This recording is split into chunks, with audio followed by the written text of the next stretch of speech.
Notation systems in any language, and particularly in music, refer specifically to a family of instruments or even to a particular instrument. The more precise, coherent, and descriptive the system, the more specific and limited the relationship between the notation and the instrument becomes.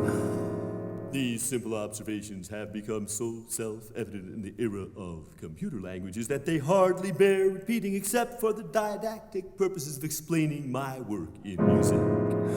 The notation system produces a certain kind of music, the limitations of which are built into the music to be heard, and the notation system will not produce any other kind of music. There was a lot of experimenting that ended about 30 years ago based on the hypothesis that space equaled time in musical notation. These were experiments because in the traditional notation of Western music, space had never been equated with time except in transcription. The experiments were designed to determine if musicians could learn to read space as time. The experiments were not a failure. Apart from the simple fact that an experiment cannot fail, it may be shown to have been inadequate, misdesigned, or specious, but it cannot fail. Even the metaphorical use, such as the use of the term experimental to apply to musical notation, the results were spectacularly successful in teaching musicians that what they knew was not all of what could be known.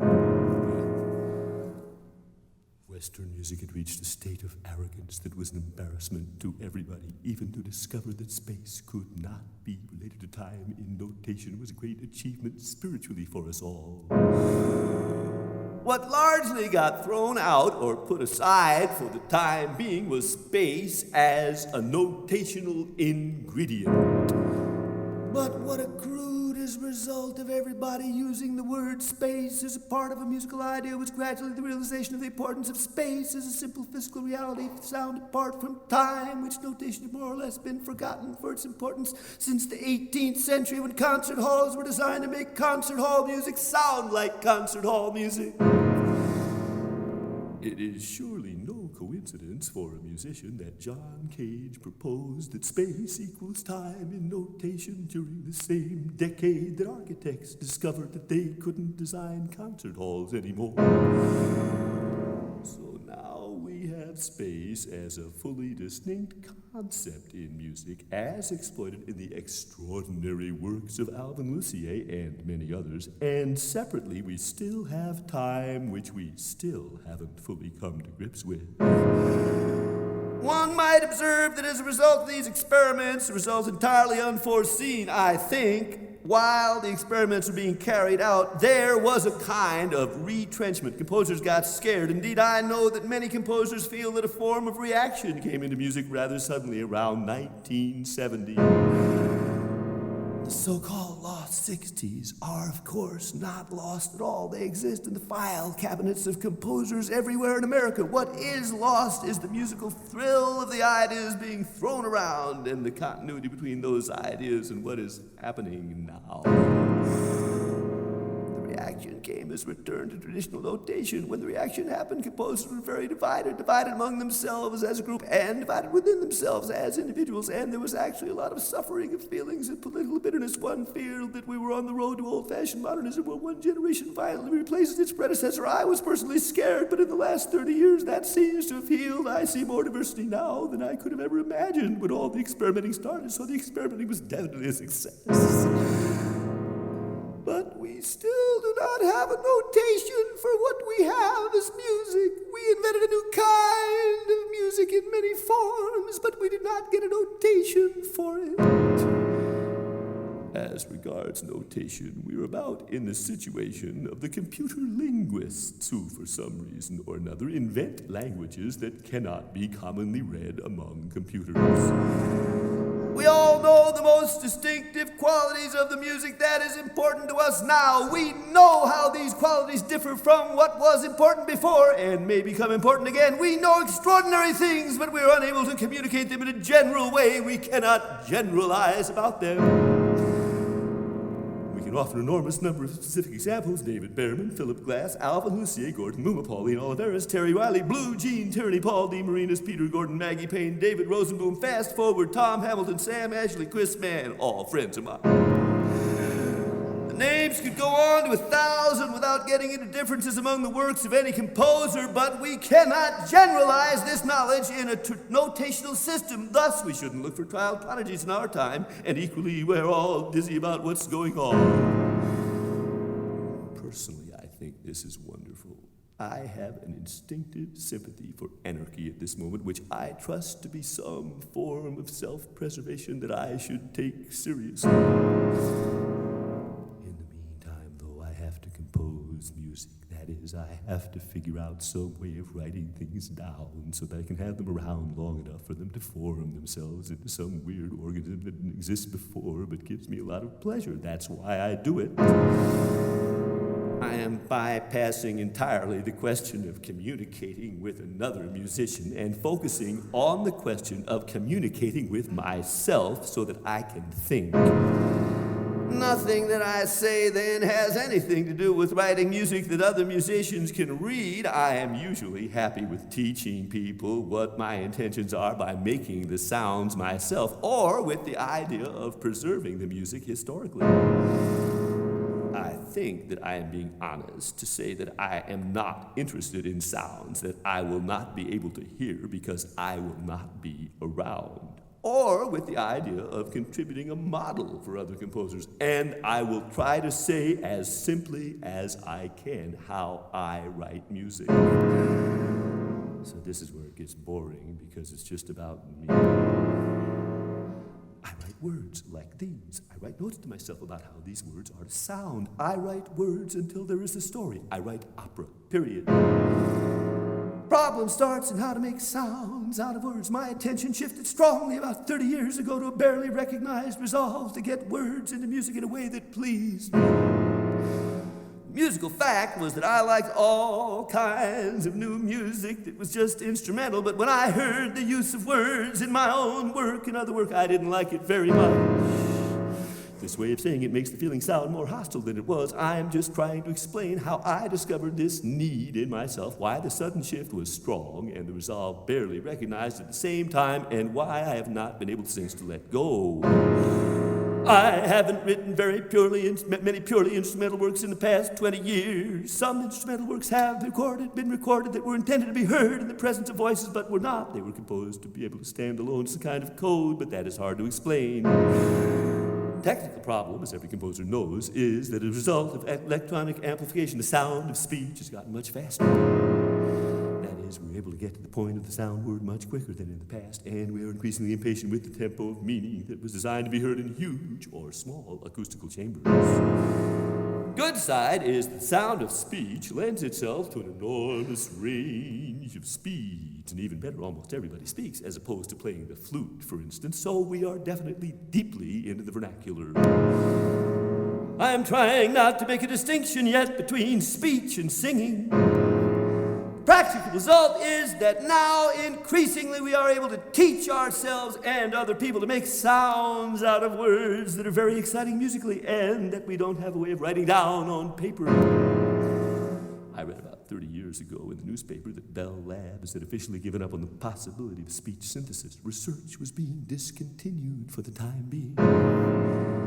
Even if this news was a military intelligence ploy, lie. One's first reaction was, well, it's about time. Note this is spoken sotto voce. Who needs talking machines when there's so much to be said among humans and there is so little time?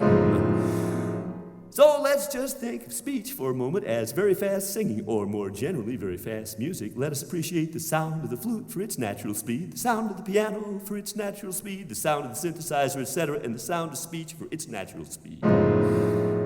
Imagine hearing that sound, just a sound divorceable from meaning, but more agreeable and thrilling when not divorced from meaning. Forgive for a moment whether that sound can reach the heights of late Beethoven or Bud Powell.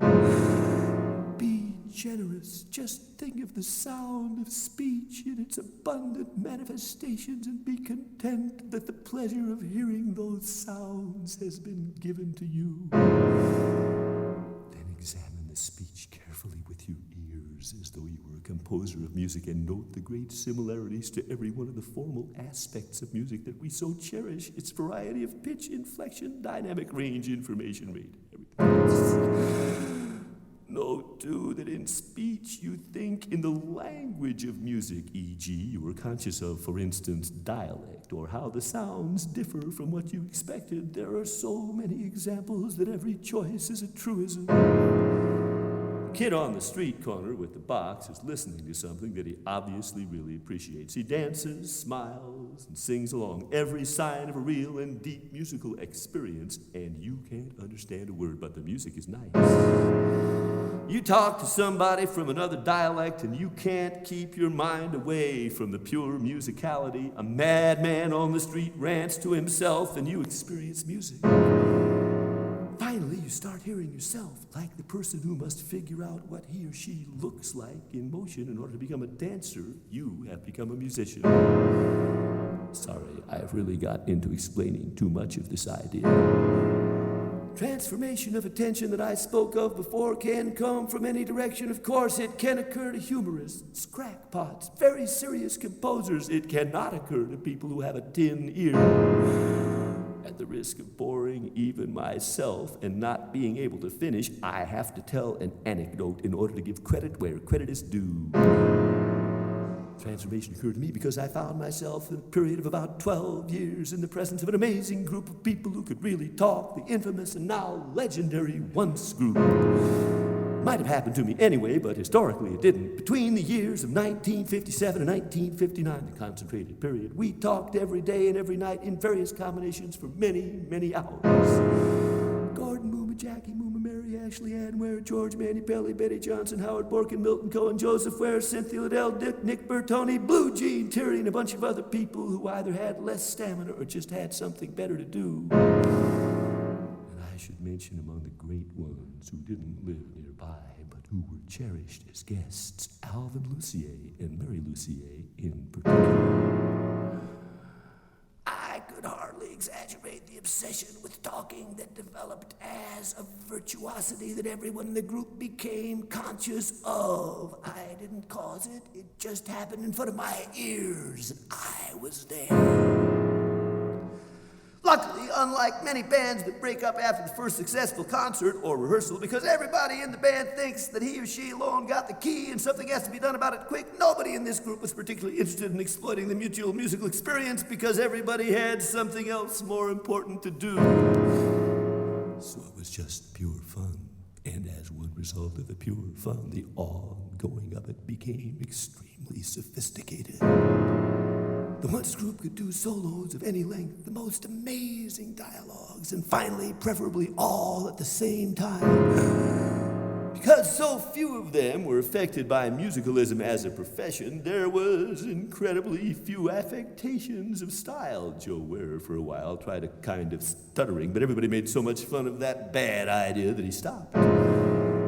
The emphasis was on ensemble sound and ultimately on speed. The whole thing sounds sort of sentimental now to think of it, but in truth I have found very few people since Bill Farley, Sam Ashley, Jacqueline Humbert come to mind who have thrilled me so much with the sound they make when they talk. It sounds like singing to me, and of course Jackie and Sam sing too.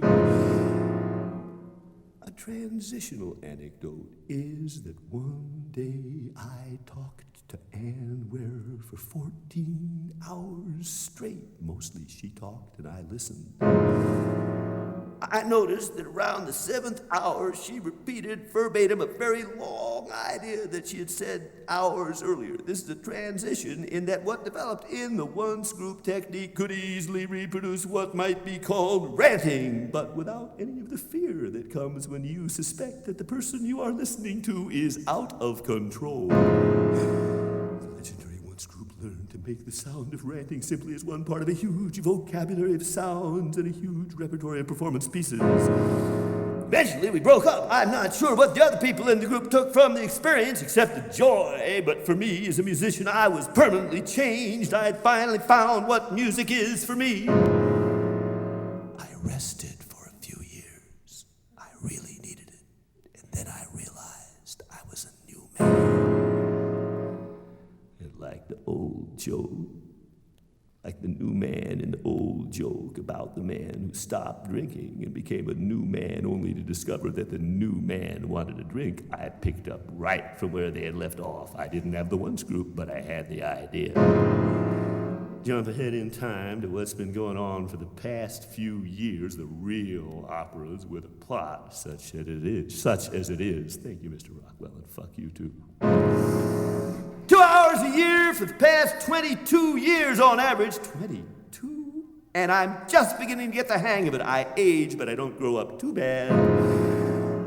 I got the technique of these pieces through a fascination with involuntary speech. I mean specifically the speech of people who are, for worldly purposes, out of control and doing it only for themselves. It happens all the time.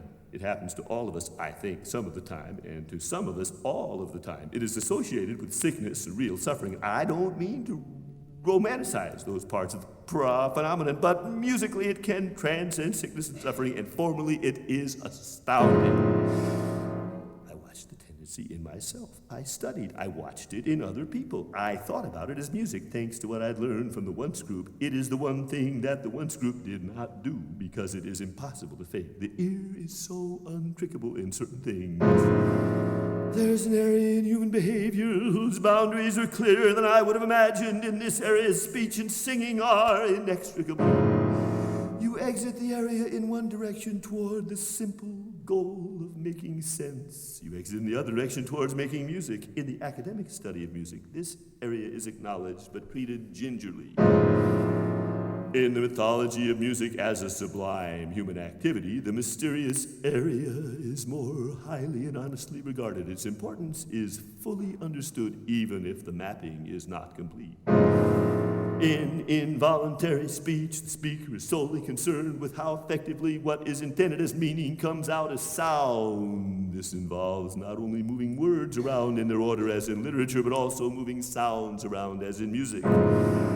In its tamest form, we rehearse the tone of how the conversation is to begin, even as the telephone is ringing. In a more complicated form, we rehearse a joke or an anecdote without any scheduled intention of sharing it with another person, as if simply to come to understand it better.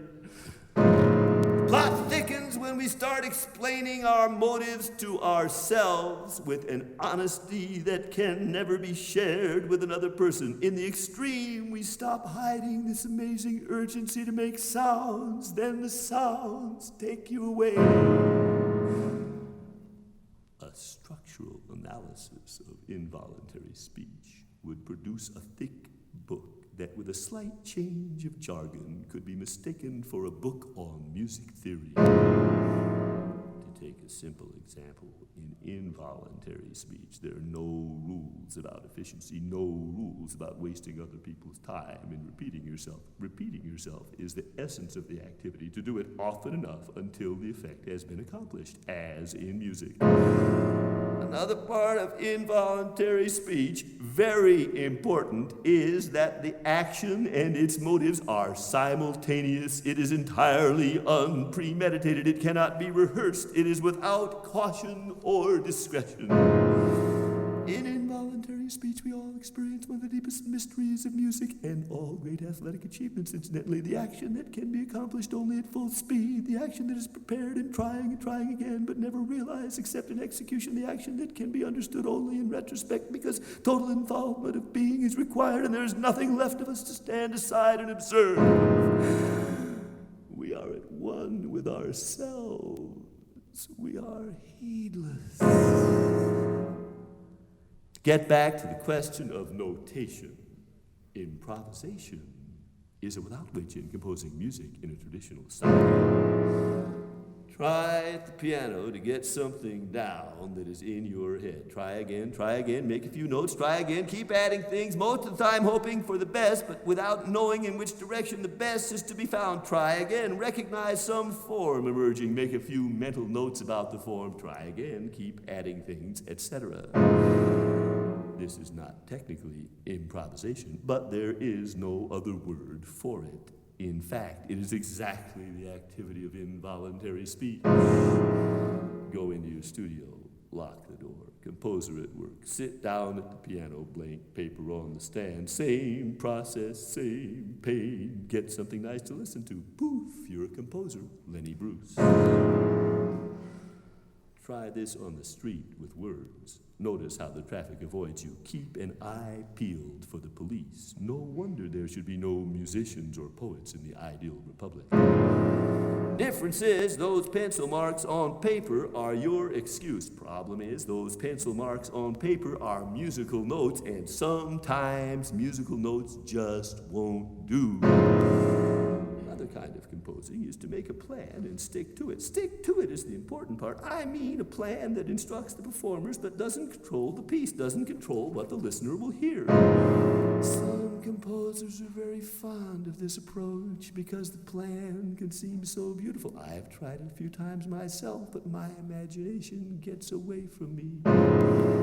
I have performers out in the desert, miles apart, with dozens of automobile horns each and some sort of keyboard that can handle the high amperage of the car horns, each performer making up patterns that are a kind of message to the other players miles away and who can barely hear the signal and who are making messages themselves. This is a violation of the environment. My imagination gets away from me. Miles and miles of desert are violated by the sound of hundreds of car horns, miles and miles apart. Very beautiful to the listener, probably hard on the lizards and insects and birds and mammals who were presumably happy before the music started. But it is a plan, and were I of that persuasion now, I would stick to it. This kind of composing has a name, but I have forgotten what it is because it doesn't lend itself to telling a story. Sorry, I got off the track. Scene 2, go into your studio, lock the door, composer at work, slump around the studio, muttering things to yourself. Make yourself a drink, make yourself another drink, let the words come out, let the story come out, let the sounds come out. Who's running this show anyway? Finally, something begins to emerge. Makes sense. It's a different idea at the moment. Make a few mental notes about the form. Try again. Keep adding things, etc. It is the activity of involuntary speech. It is the activity of composing as we know it. Same as in social speaking. You are talking to someone about something. You open your mouth and something comes out. You are as surprised at the meaning as is the other person. If the meaning is not what you hoped for, what would convince, what would make you sound intelligent, what would make you sound interesting, socially, you revise immediately. Try again. Among the great speakers, lawyers in front of a jury, preachers in front of a congregation, success is called genius. Some have it, some don't. Of course, there are guidelines. What you are talking about, away from about, just won't do. Statement: the role of the United States government in support of the arts is pathetic and primitive. Response: the ermine is a very dirty animal. In itself, it is a precious bedsheet, but it has no change of linen. It does its laundry with its tongue. This just won't do. The surrealists were onto something. Finally, then, same process, same pain. There is the text or libretto for the opera. It is a song. It has many voices or characters. The room is filled with people all singing beautifully. You are technically insane, but that's okay. The door is locked. The composer at work now. What? Pitch range is typically an octave. Who knows why? The rhythm is beyond the capacities of notation. Actually, it's not. But if you take the pains to try it, two things happen. One, you distort the rhythm and try to make it fit. You distort it because the conventions of rhythmic notation make you think it is what it is not. You want to make it readable. Strong habits, thinking, eating, drinking, smoking, are not to be changed without extensive rehabilitation, which at the moment you don't have time for. And who would help? Who would you turn to? The League for Composers? You revert to the iron rule of intelligibility. You exit the mysterious area where speech and singing are inextricable in the wrong direction. You have given up on music in favor of speech. You should go into politics where the speech is written, rewritten, agreed upon, memorized, read from the teleprompter. Pitch range and pitch speed are a problem solvable above in electronics, but not solvable in the habits of the listener. We are used to imitations of the pitch change of speech at very slow down rates. Starting with Monteverdi, they say the Europeans began imitating the pitch change of speech at a slow down rate because the pitch change of speech was so beautiful and because otherwise it could not or would not be heard. Note that here we have a sociological problem, the rich and the poor, etc. Note, too, that British music hall pitch change never slow down, and the British still like it. Note, too, that musicology, to the contrary, Monteverdi, is always played at half speed. Historically, then, the musical potential of half speed became a big deal. Put aside intelligibility, put aside urgency of plot, put in embellishment, put in Maria Callas and Patsy Cline and Billie Holiday. They must have listened to each other's records with admiration. Put in Elvis and Lennon. Put in everything we know up to the recent African-American thing where nobody understands the words except after many hearings, the African-Americans. But it doesn't work for me. I love all the above, maybe more than you do, but the ideas are not discursive. The ideas are symbolical. She's got a ticket to ride the whole song, and there is only one character, so you can't enact a story. It can be told, Dylan, if the listener has the patience, but there are no characters on stage. It is a wonderful form. Actually, the characters blossom in your imagination, but there are too few of them to satisfy one's imagination of the moment when one's life is changed. So pop music is not opera. It is too short and the characters are too few.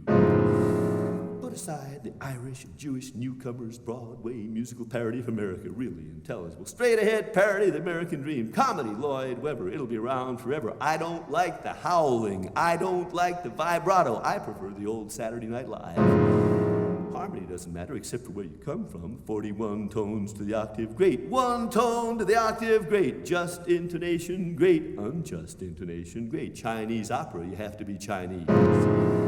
First time you hear a mariachi band, you think they're playing out of tune. Those Mexicans. You hear 20 mariachi bands, one of my records, they're all out of tune in exactly the same way. They must be hearing it differently. Maybe it's me. Country music, impossible to imitate. Try it for yourself, not in public, please. European conductor won't conduct American orchestras. They don't play in tune. Harmony, it comes from the music. It comes from people making music together. When it's right, it's right. Everybody knows. Can't be said in words. Forget the books. They lie. Well-intentioned but provincial. From a time before we all knew each other and how different we can be. Keep the speed of speech because it is so beautiful. Keep the pitch range of speech. It can be exaggerated if you can do it without sounding like British music hall. Let the microphone take care of the details. Keep the urgency of the storytelling. Then you have become a character. You could be in an opera like me.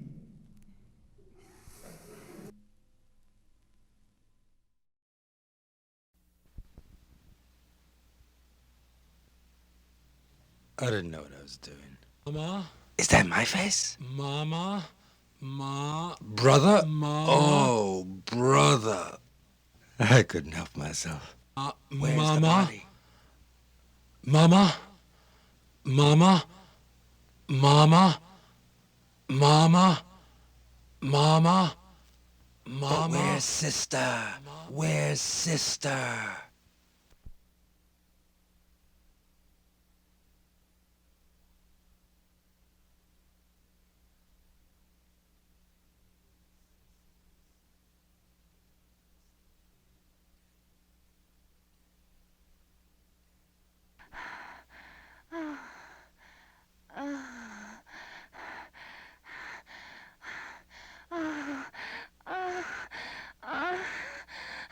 The gangster sister says, crack, baby. Jesus? It's me. Isn't it? Jesus.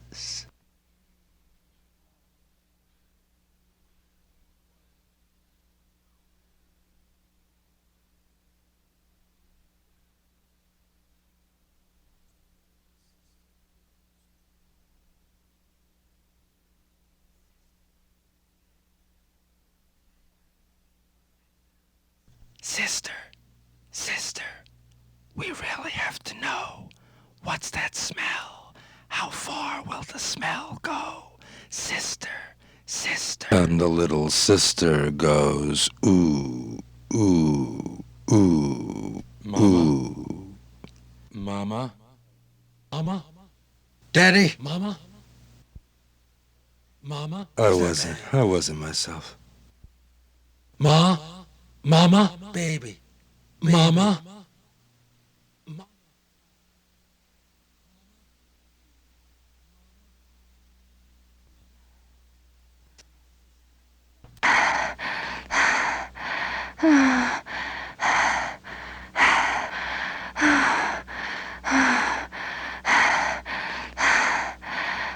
Big sister says you're the kind of person I always wanted to love. Daddy, Daddy, Daddy, Daddy.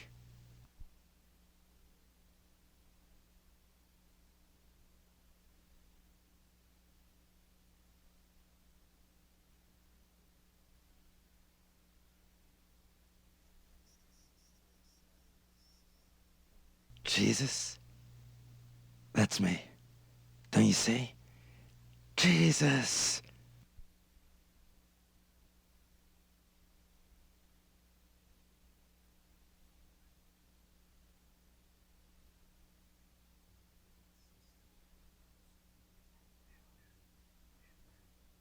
Sister, sister, we have to know, which way does the wind blow? Sister.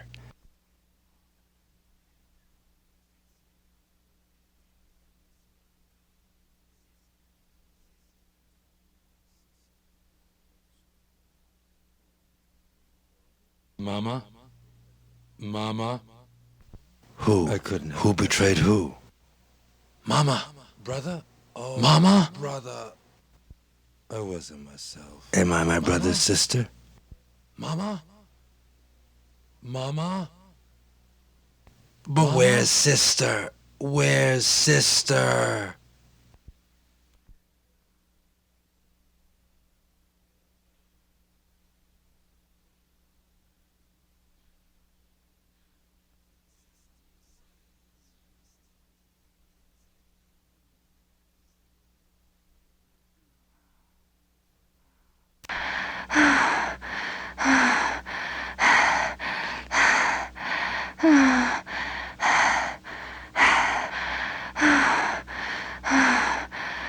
The gangster sister says, blow, baby. Jesus, there's nobody else but me. Is there? Jesus.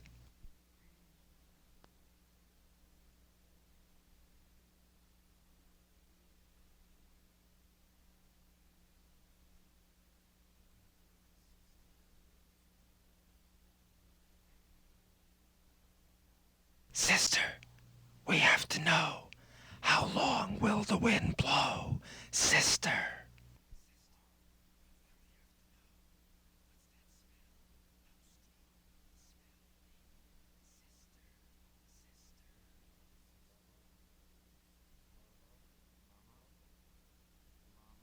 Mama? Mama? Mama? Daddy? Mama? Ma? Mama? Did I become you? You got nobody. You got Mama? nobody but me. Baby, Mama? baby. Mama?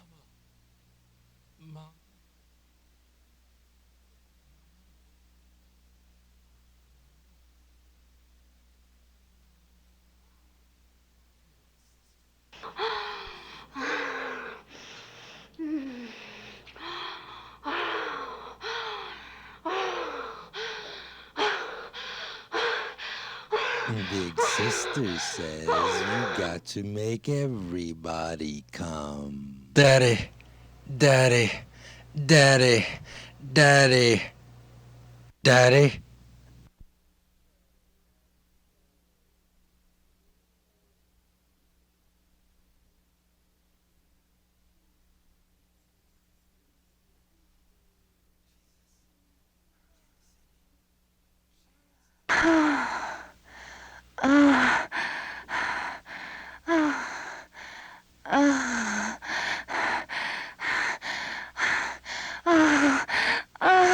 And the little sister goes, ooh, ooh, ooh, ooh. Sister, has sister turned blue yet?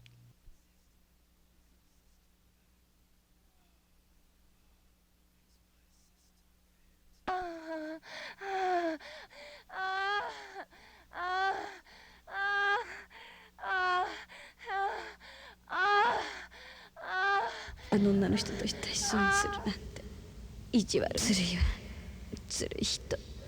Foreign sisters say 意地悪ね。 chicky, chicky, chick, chick, gag, oh, oh, chee, chee.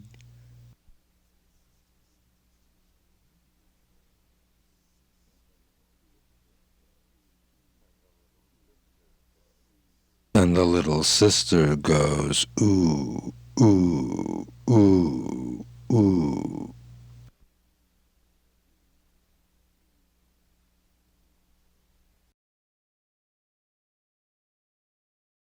The Death of My Father by Steve Martin.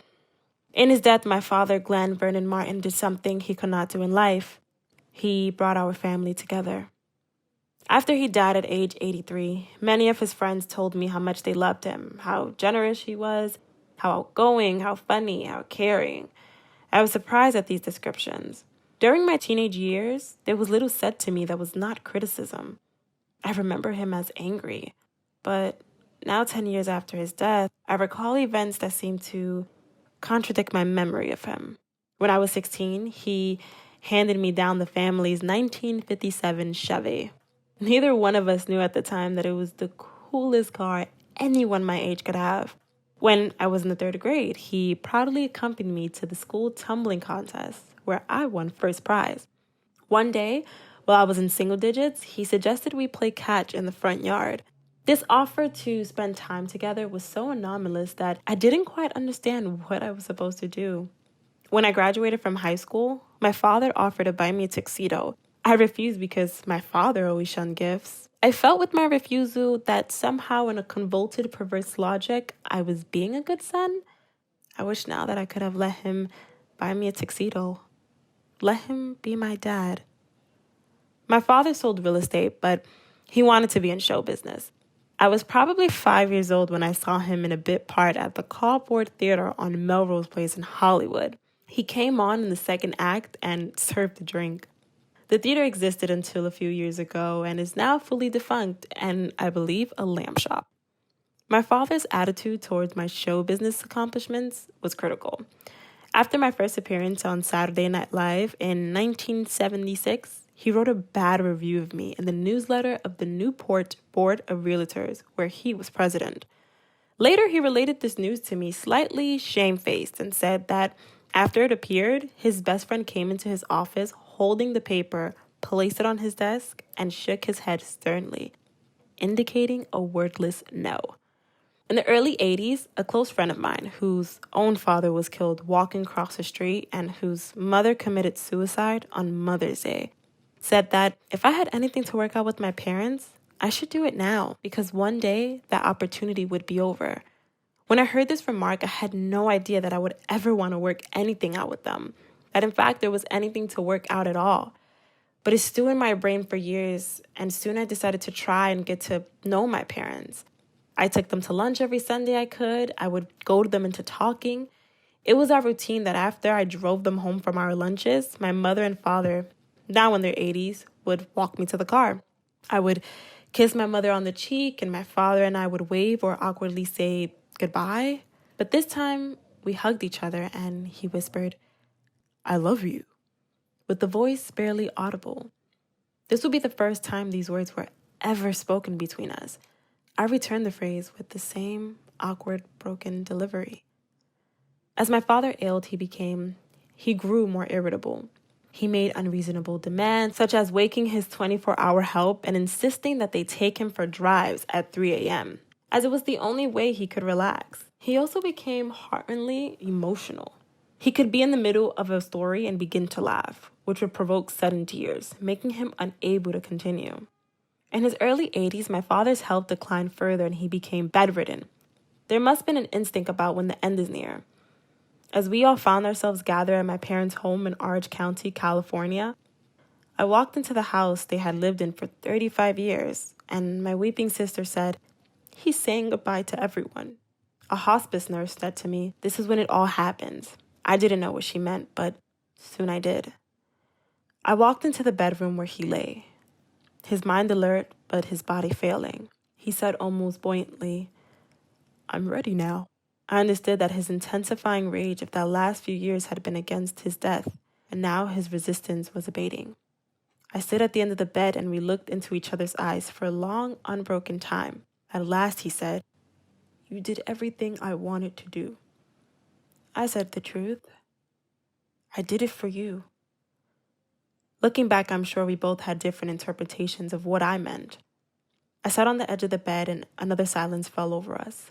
Then he said, "I wish I could cry. I wish I could cry." At first, I took this as a comment on his condition, but am forever thankful that I pushed on. "What do you want to cry about?" I finally said. "For all the love I received and couldn't return." He had kept this secret, his desire to love his family, from me, from my mother, his whole life. It was as though an early misstep had kept us forever out of stride. Now, 2 days from his death, our pace was aligning and we were able to speak. My father's death has 1,000 endings. I continue to observe its messages and meanings. He stripped death of its spooky morbidity and made it tangible and passionate. He prepared me in some way for my own death. He showed me the responsibility of the living to the dying. But the most enduring thought was expressed by my sister Melinda. She told me she had learned something from all this. I asked her what it was. She said, "Nobody should have to die alone."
True.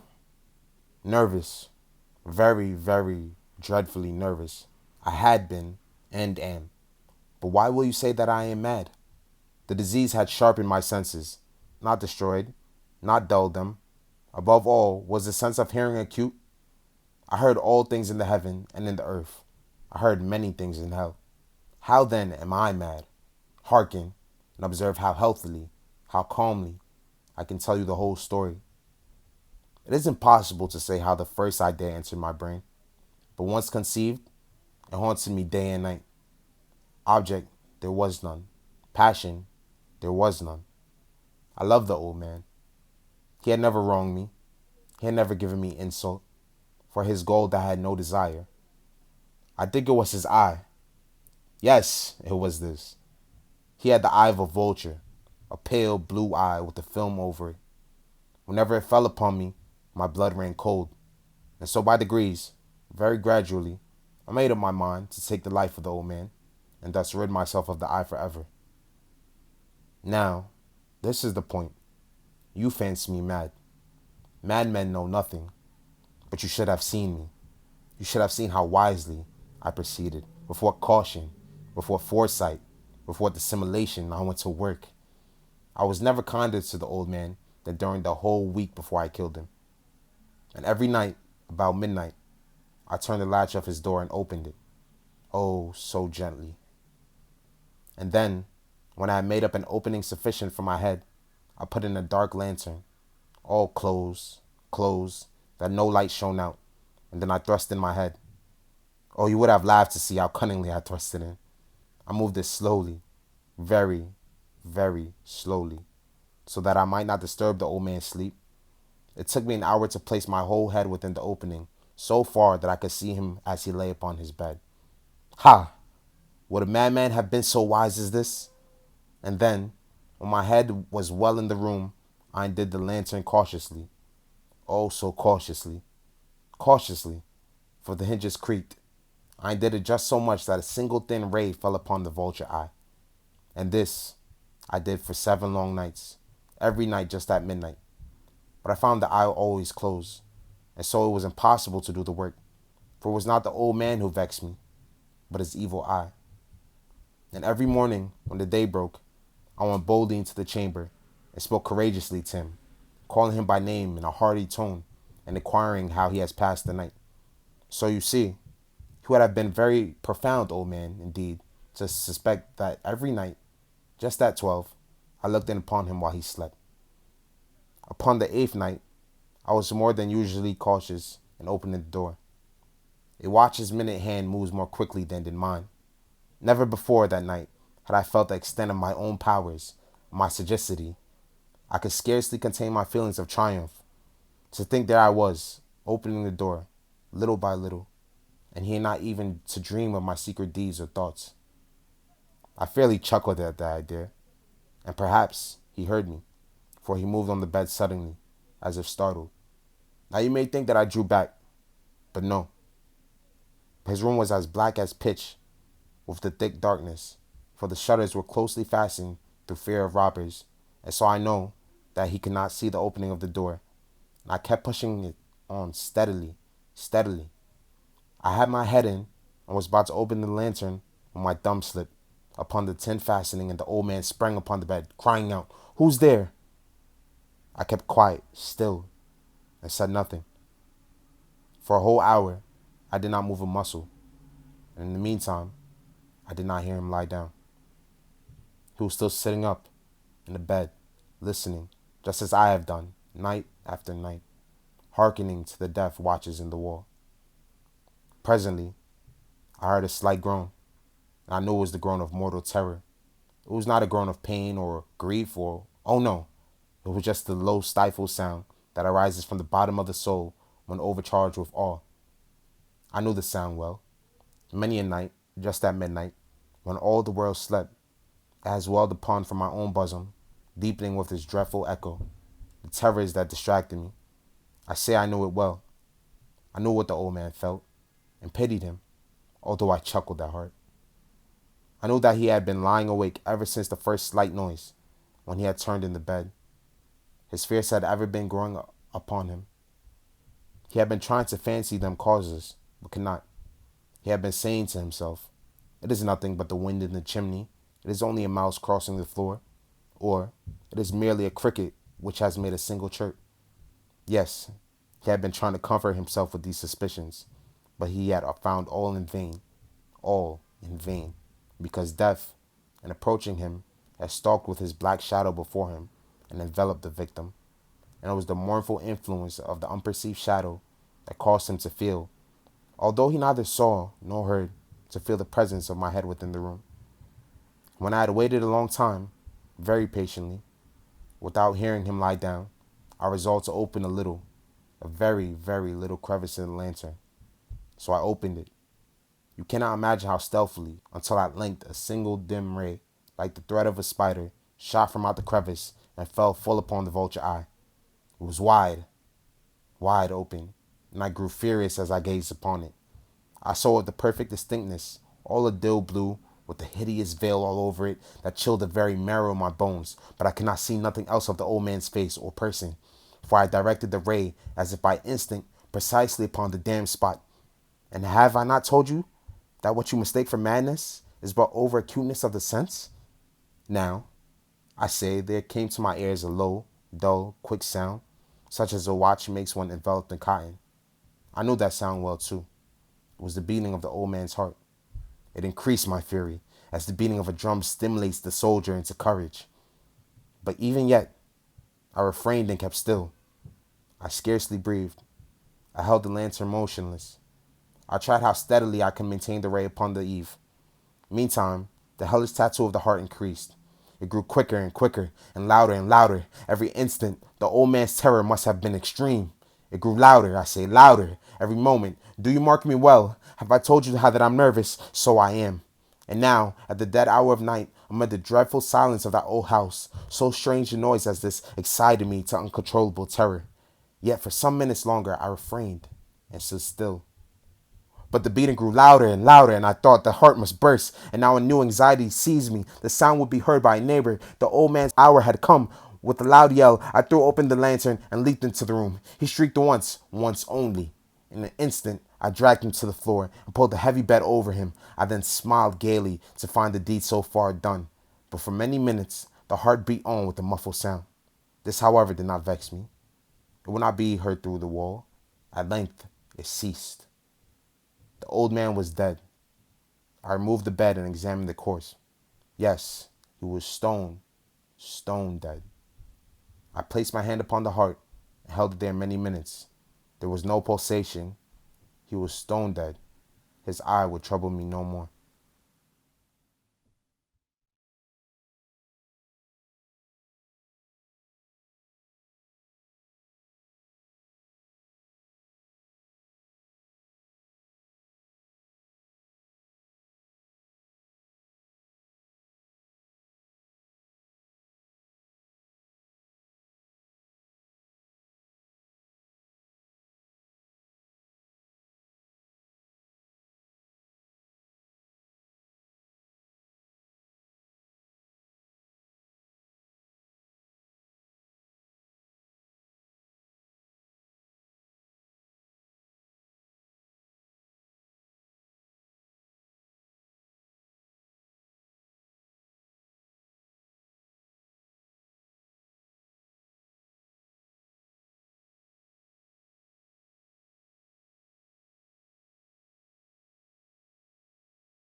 Gene therapy for nice women in love with lunatics. The gene therapy comes later. Gene therapy is never a first resort. First comes ice cream. The nice women meet once a week at a parlor while their husbands are skinning rabbits or practicing to be magicians or whatever it is that they do in/down/up/out there. Ice cream seems an appropriate response. Ice cream is both an antidote to lunacy and also a kind of lunacy itself, which allows the nice women to view their plight with some degree of irony.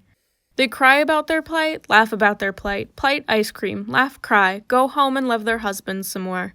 Their husbands are lunatics, but what else can these nice women do? They love them back/nose/ear, hair, and all. Word of marital dissatisfaction gets out. Their town is not that big, and suitors show up at the parlor. Studs, young kids with earrings who have read that a woman peaks sexually in her 40s. They wear muscle shirts ripped at the neck, and they take long licks of their cones and let ice cream drip down their pecs. The women are flattered but annoyed. They switch to a different parlor where the cookie dough is more cancerous and there are no sugar-free options. They lose the studs, but the divorce lawyers find them. The divorce lawyers have shiny cards and foreheads.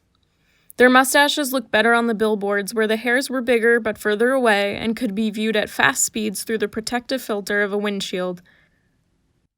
The nice women nicely explain that the problem is not that they are married to lunatics. The problem is that they are in love with the lunatics. This befuddles the lawyers. They are not lunatics and they still can't get a woman, nice or not, to love them. The lawyers order hot fudge sundaes to disperse in their mustaches. They say, call us if you stop loving them, and we can help you with the next part. You have our cards. This is when the man at the next table who has been eavesdropping says, sorry to eavesdrop, but I think I can help. He is a doctor of sorts. What sort? He does gene therapy, which sounds suspicious, but he has not been unlicensed or sued in this state or a majority of states. You could get from sea to sea, traveling through the states he can still practice in. Assuming you choose your route wisely, pack plenty of sandwiches, and do not care about seeing the Badlands. The women are dubious. They have seen this movie before. This is not like that, says the doctor. This will have a happy ending. What if it doesn't, the women ask. It can be reversed. Money back guarantee. He makes a joke about lawyers, which the women find endearing. Also, he will give them a group rate. Shall we draw it out? Show the nice women debating over ice cream, growing more desperate, doing internet research while their husbands track blood on the Parisian rug or do cannonballs in the bathtub? We shall not. You already know what the women decide. Have you ever met a nice woman at the end of her rope? Have you ever been one? The day of the procedure, the women are all jitters and hugs like they are going on a long trip to a dangerous island. The procedure itself is hard to explain. Owing to a preponderance of overly technical terms, does a zinc finger nuclease mean anything to you, reader? Despite their research, the women don't understand it. One woman has a vision of her head and hands being transplanted onto another nice woman's body. She screams through the anesthetic, even though this other nice woman has, by both society standards and her own reckoning, a better body, because that is not the point. But when she wakes, she seems as much like herself as always. Her body is still her body. Still love handles, still that awful tattoo, still scars where the child was lost. The nice women experience the usual side effects, plus some others. They are scared to sit. They smell like they are burning. I thought you were just getting a crown replaced, their husbands say. The next morning, the sight of their husbands makes the women nauseous. It is the realization they have been having a one-night stand with a repulsive stranger every night for years. The women leave their husbands. The divorce lawyers get involved. The nice women fall in love with other men, who in the next act are revealed to be lunatics. I did not promise you would not be in love with lunatics, the doctor protested over the phone. I said you would not be in love with specific lunatics. The women are angry. They want the procedure reversed. But when they visit his office, the doctor is gone. In fact, his office is gone. There is only a sushi restaurant. A final count. For 3 women, the effects wear off, and they go back to loving their lunatic husbands, having learned a trite but valuable lesson about the relative colors of grass. 4 women meet for ice cream to complain about their new lunatics, though this town is running out of parlors. Two women become lunatics themselves. One is institutionalized for a brief period, though it is unclear whether it is voluntary or not. One nice woman gets away. She moves to a mountaintop. She never thinks of her husband or any man again. She lives in the fog, which carries her from task to task. The drawing of water, the tilling of soil, and she owns a winged mountain llama and an asthmatic spiritual clarity, neither of which can be found at lower altitudes, where the rest of us love.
Lullaby by W.H. Auden.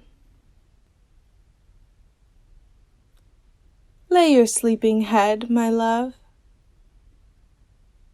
human on my faithless arm. Time and fevers burn away. Individual beauty from thoughtful children and the grave proves the child ephemeral. But in my arms till the break of day, let the living creature lie, mortal, guilty, but to me, the entirely beautiful.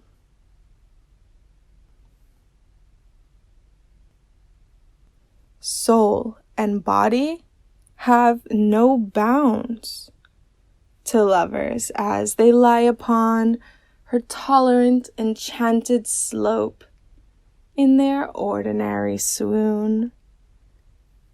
Grave the vision Venus sends of supernatural sympathy, universal love and hope, while an abstract insight wakes among the glaciers and the rocks, the hermit's carnal ecstasy. Certainty, fidelity, on the stroke of midnight, pass like vibrations of a bell. And fashionable madmen raise their pedantic, boring cry, every farthing of the cost.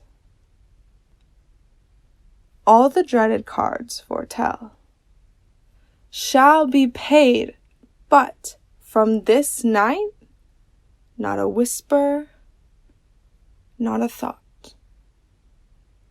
Not a kiss nor a look be lost. Beauty, midnight, vision dies.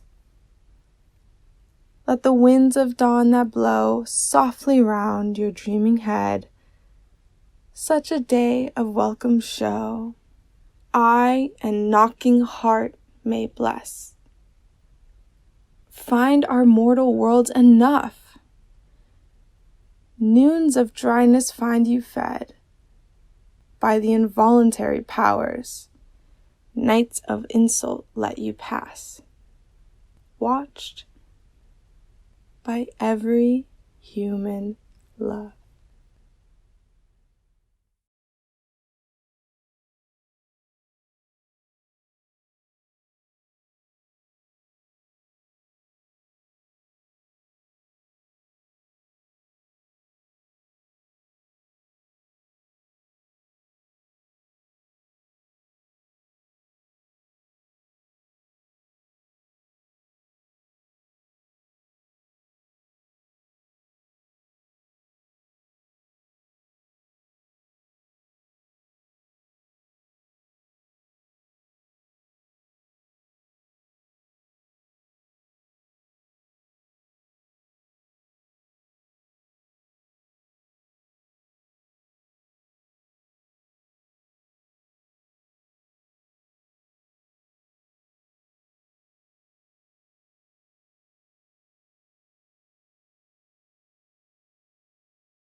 A Little Bit of Soul by the Orangutan. It's a winter month, but I don't feel the cold that whistles through the house, sending dust spiraling and darting dancing gusts. I stand alone, looking down at the woman lying in her bed. Her eyes are closed now, the faint traces of a lingering smile in her face. Whether this is due to a last happy dream or the beginnings of rigor mortis, I wouldn't know. I would love to say the former. Cause of death, hypothermia. The poor old girl had lived on her own since her husband passed, with no kids to come and visit. Before her hip had gone, her guilty pleasure had been the odd game of bingo, but the random weekly draw had drawn to a close when she couldn't get around as much. Only the occasional visits from her friends at the church had carried on to give her something to look forward to. As I turn to leave, I catch a glimpse of myself in the mirror. The raven black looks good on me, I think. Stylish, in a somewhat Presbyterian way. But the collar is always too tight, a reminder perhaps of my servitude. I glance back at the old lady. At least she has gone to a better place now. The prayer for the dead has been said. Her immortal soul has left its mortal coil. Case closed. Next job, so soon. Ah well. No rest for the wicked. A young driver has stolen a car and I give chase. He's driving like a maniac, swerving in and out of the traffic. At any point he could lose control. I always wonder why some people do this, what thrills they get from driving this quickly. It happens fast. The front tire blows and the car slides sideways, then flips. A raucous cacophony of tormented metal and glass, the vehicle spins and rolls in balletic carnage, ending up on its roof. Golden sparks shoot out across the road like a firework as the steel grinds across the asphalt, leaving a bloody smear behind it. Mercifully quick. One easy job. Death by dangerous driving. I've been watching this one for a while now, but I have time. The man in the smart suit has spent some time looking out over the city. He clings to the tall chimney, tears streaming down his cheeks. For what reason, I don't know. He stepped closer to the edge, looking down. From this height, the fall would certainly kill him. I understand the desire to end, but why this way? I approach him and he turns around, still crying. I have no words for him. Nothing that will take away his pain or make him feel better. He jumps. Maybe he will land in a friendly place. It's morning now for some people, but what does it matter? I enter a grocery store. The shopkeeper is being held up by a masked man holding him at gunpoint. I stop and watch, but no one notices me, intent as they are on their own predicaments and petty misdemeanors. "Where's the safe?" the masked man yells. The shopkeeper stays quiet. "I will blow your head off, old man!" The shopkeeper goes for the bat under the till. The masked man dashes past me and I walk around to the other side of the counter. A pool of blood is flowing its vicious finality across the floor, the old shopkeeper left staring blankly up at the ceiling with his one remaining eye. There's little I can do other than watch and wait as he takes his final breath. Murder. It happens, and always will. I need a break, but I don't seem like I'm going to get one anytime soon. I sit in the chair looking at the old woman in the hospital bed. Her husband sits beside her holding her hand. Bashed over the head because she wouldn't hand over her purse, it only had a picture of her dead son and a small amount of change. Was it worth holding on to? To her it was. The health monitor flatlines, its long, slow monotone presaging death at an end, and her husband looking up in disbelief, his thoughts mirrored on his face. Medical staff rush into the room and try their hardest to resuscitate her, working their hearts out for many minutes, but to no avail. In the quiet and lonely aftermath, I walk to the side of her bed, her soul's eyes open, and she smiles at me. It's not often that happens. I place my hand on hers and smile back. "I always wondered," she says, the ghost of her words whispering into my ears. "You look a little different to how I thought you would." "Are you ready to go?" I ask. She nods. I sever her soul from its mortal cage. She stops to brush a ghost of a kiss across the cheek of her grief-exhausted husband and rises to the glow above her. Another day, another death. The prayer for the dead has been said. The soul has left the body. Rest in peace. When will it be my turn to rest?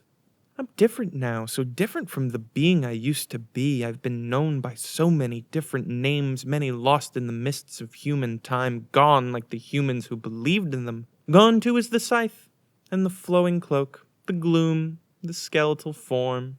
The mirror never lies. A man to those of you who see, dressed in raven black, tie, suit, shoes, shirt, although the collar of the shirt is always too tight for some reason. Tall, distinguished and calm, the silver scissors that sever, secreted in a jacket pocket. No scythe to terrorize with apocalyptic dread. Not yet. Only when the fires fall from the sky and the dead rise will I truly know an end. That will not happen yet, so I continue, endlessly, while you believe I endure in the form of current belief. I long for the sanctity of death and end, but that cannot happen while you are all still here, believing and dreaming of your sad little ends. Your demises mean little to me. One day I will know rest, but until then I will be there at every cessation of life. If you see me, you will know me, for I am death, and it will be my pleasure to meet you.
It is my first morning of high school.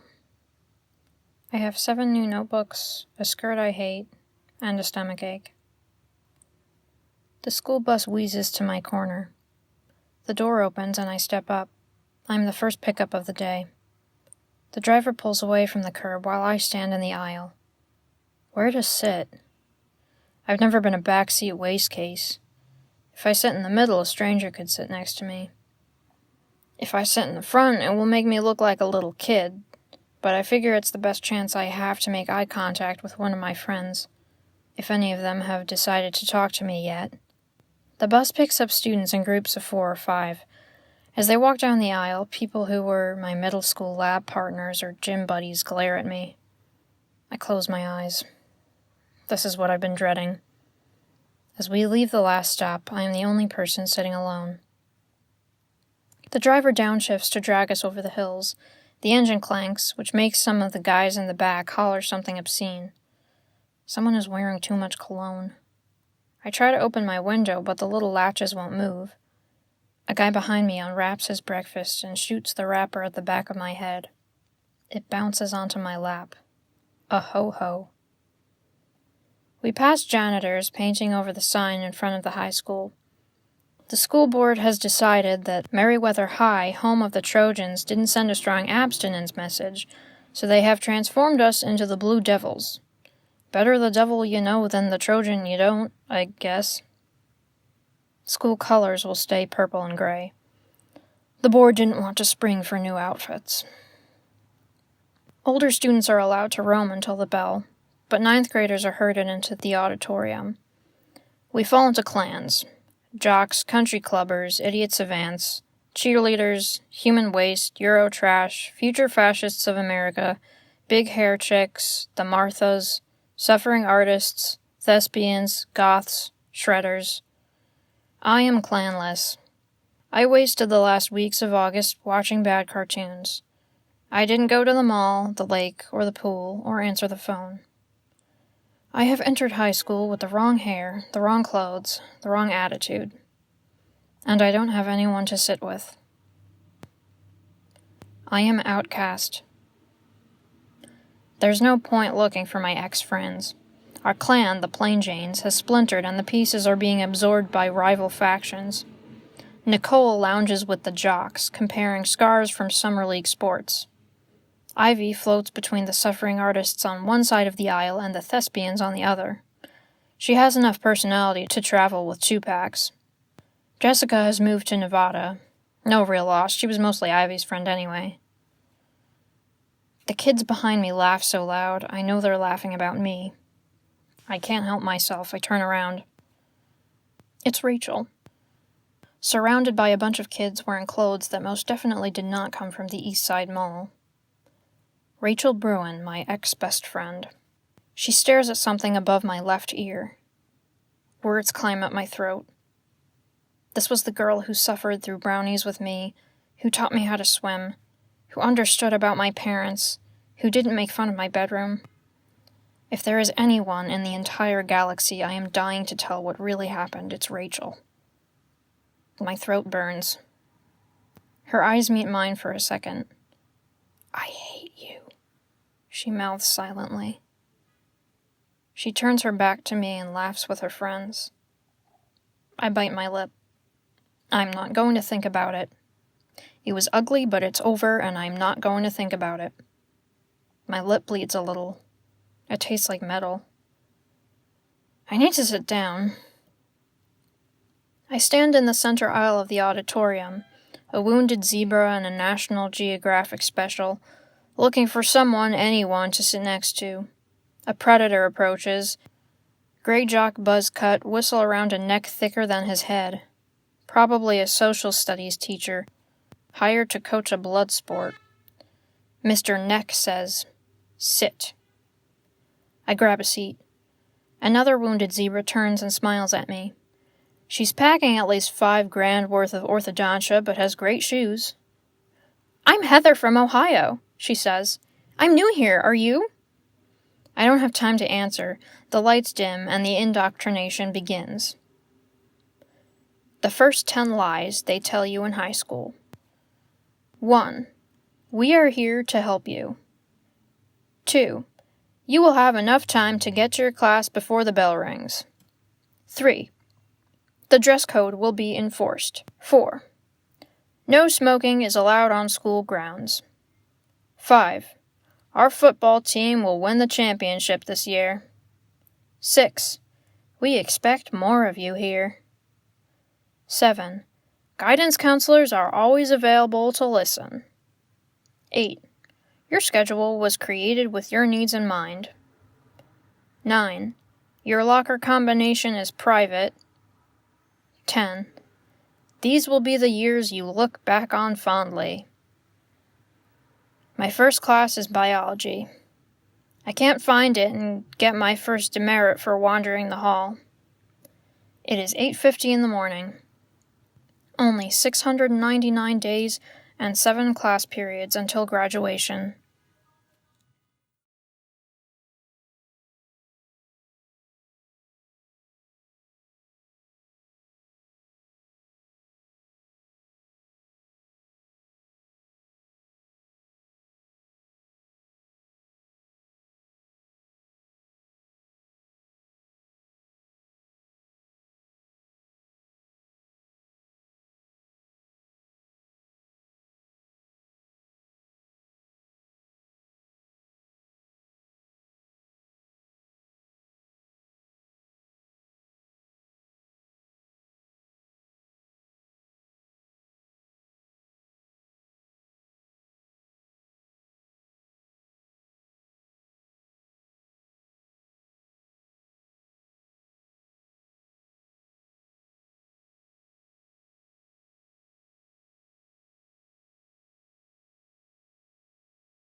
I write these words from a place of hopelessness, to honor a man who had great hope.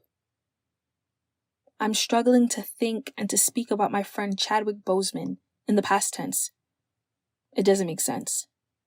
The news of his passing is a punch to my gut every morning. I am aware that we are all mortal, but you come across some people in life that possess an immortal energy, that seem like they have existed before, that they are exactly where they're supposed to be, here, that seem ageless. Chadwick was one of those people. Chadwick was a man who made the most of his time and somehow also managed to take his time. I didn't know him for long, but he had a profound effect on me in the time that I did. When we came together to make Black Panther, I remember being struck by his quiet, powerful presence. He had no airs about him, but there was a higher frequency that he seemed to operate from. You got the sense that he was fully present and also somehow fully aware of things in the distant future. As a result, I noticed that Chadwick never seemed rushed. He commanded his time with ease, and he put in the work with all of us. He showed up to every rehearsal and training and shoot day with his game face on. He was absorbent, agile. He set the bar high by working with a generosity of spirit, creating an ego-free environment by sheer example, and he always had a warm gaze and a strong embrace to share. His large hands would descend on my shoulders and give them a squeeze that relieved me of the tensions I didn't realize I was holding. Chadwick's hands were strong enough to carry the weight of the film and free enough to clasp mine when I needed it. He was impeccable with his word. I never heard him complain, and there were definitely things worth complaining about. He understood the power of words and chose to manifest power through his word. He used his mouth to build, to edify, never to break. And he used it to tell some regrettably lame dad jokes.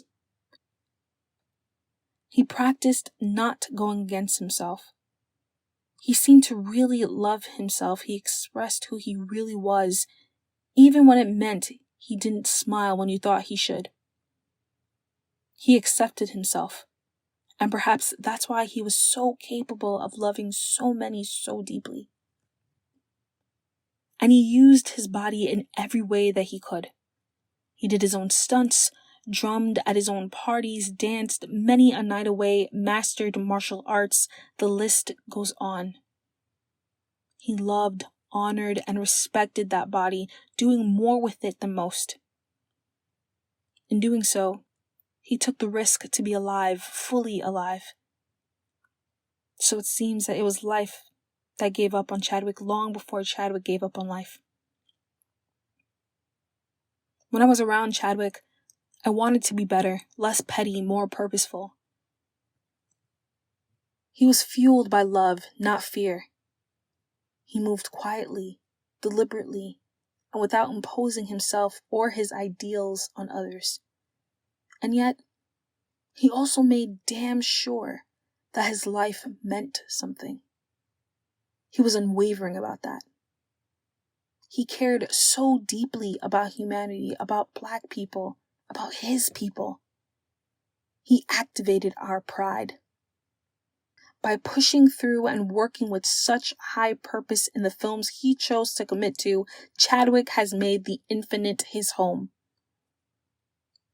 We are all charged by his work as a result, by his presence in our lives. His power lives on and will reverberate for generations to come. He used his life force to tell meaningful stories, and now we tell his. Chadwick's death is something that I can neither take in nor take in my stride right now. Perhaps with time. I'm going to take my time, and in his honor, I promise not to waste my time.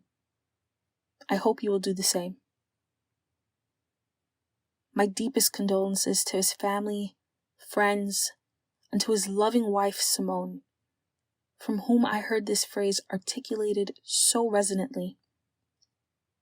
Take your time, but don't waste your time.